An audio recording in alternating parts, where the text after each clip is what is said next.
Hi. First, I'm holding up the page numbers. Hope you can see this. If not, just freeze them. 578 to 583, 586 to 592, 598 to 609. Okay? Those are the page numbers for the last section we're going to do here, although I might throw a little bit in at the end, which are disorders, which starts our, hopefully, what you'll probably most likely enjoy the most. So we're going to take our time with this. And really be able to cover these in some detail as much as we can do online here. So I want to start on you should be on the one that says Psychology 234 Blue Moon. At the top you've got a picture. Hopefully somebody can tell me who that is. We'll make it, for what it's worth, extra credit. You get a video shout out if you get it right. How about that? Woo. Anyway.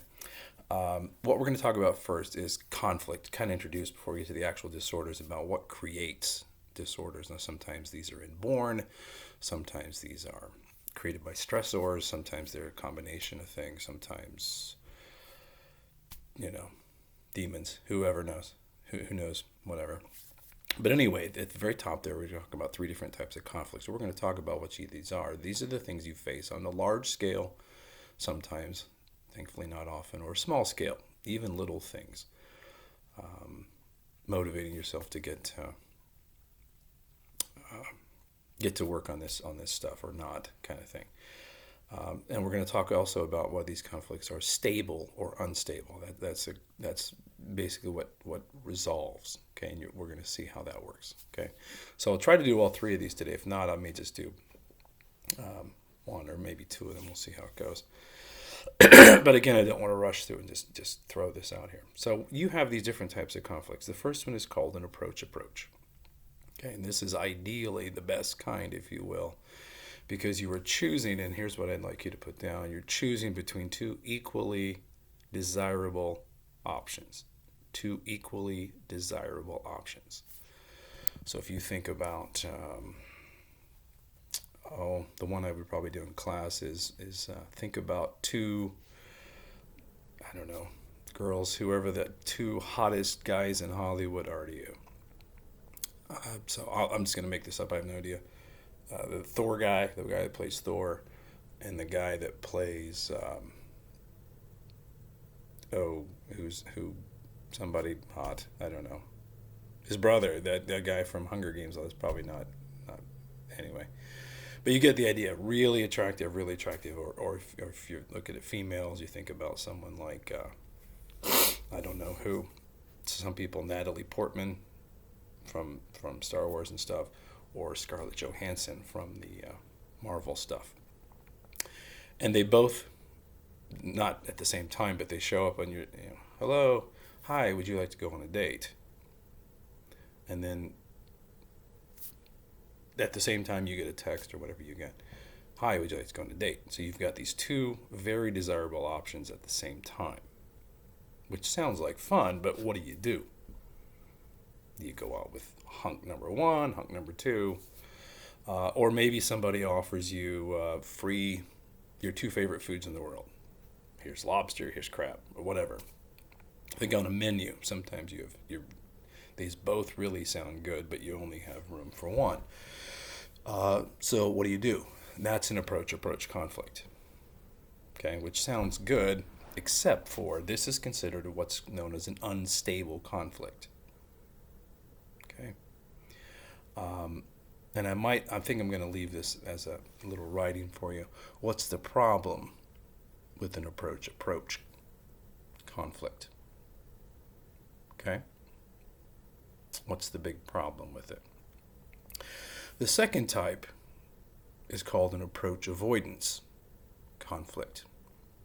So this would be something like,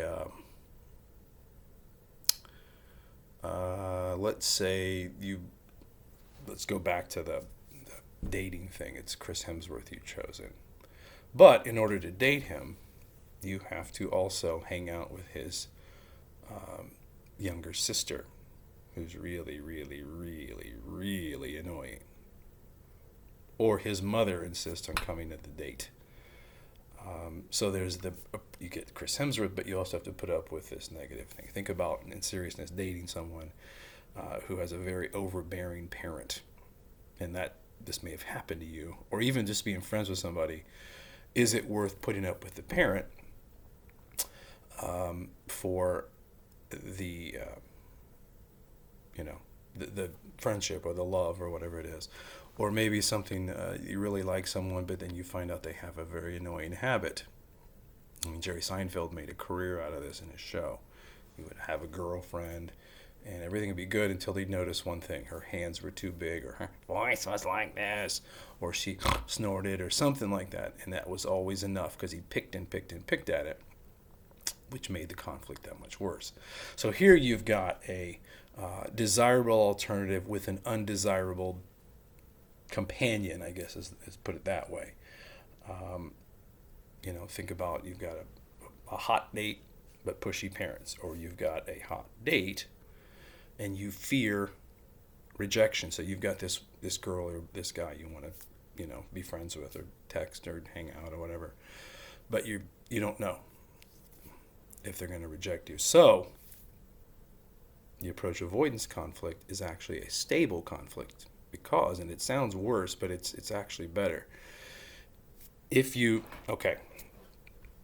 go out with this dream guy or dream girl, okay, and they've got this really pushy mother or this really pushy parent or whatever, if you date him, you have to put up with the parent, but at least you get him. If you don't date him, you don't have to put up with the parent. So there's a balance. There's a good and a bad, a good and a bad, and a good and a bad. If you ask on the date, ask the person on the date, okay, then you don't get rejected. But if you don't ask, you don't get the date, but you don't get rejected. So it's like this good balance thing. Okay, if that makes sense. That's a little bit hard to understand, but it's really what most things are about. Just think about medicine and side effects. Think about eating. You're hungry in the middle of the night, you go to Taco Bell and you're like, oh yeah, this is good, this tastes so good. But the problem is, the next morning you're gonna, or you're gonna be on the commode for a while, or so on and so forth. Okay. Third type, and this is the easiest one, is avoidance. Would you rather be deaf or blind? Would you rather drown or burn in a fire, kind of thing? So two equally negative options here, which hopefully doesn't happen to you very often. Maybe about when you're a little kid, about how you want to take your medicine. You want to take it in a pill because I can't swallow pills, or you want to take it in liquid form, and we all know how those taste. But you got to take it either way. So this is, again, two equally negative things, which doesn't happen very often, but this is also a stable conflict. Even though you, and I'll go back over this at the end in a second, but so the point is, if you're deaf, it sucks, but at least you're not blind. If you're blind, that sucks, but at least you're not deaf. Okay, if that makes sense. Or two horrible vegetables, you got to eat one, but you don't have to eat both, kind of thing. So again, stable is where there's going to be, you got this, but you don't have this. You got this, you don't have this. Unstable, that whole thing about if you choose Chris Hemsworth for the date and you don't choose the other guy, oh, I'm having such a good time, but part of you was always thinking, what if? What if? What if? I eat the lobster. The lobster's really good, but that crab sure looked good too. And you wonder about it. And that's the instability of it. Okay? So, any questions on those? I'm going to give you a quick little assignment on that, I think, just to kind of react. And we'll move on from there. And next, we start talking about our disorders. All right? Have a good day. Have a healthy day. Bye.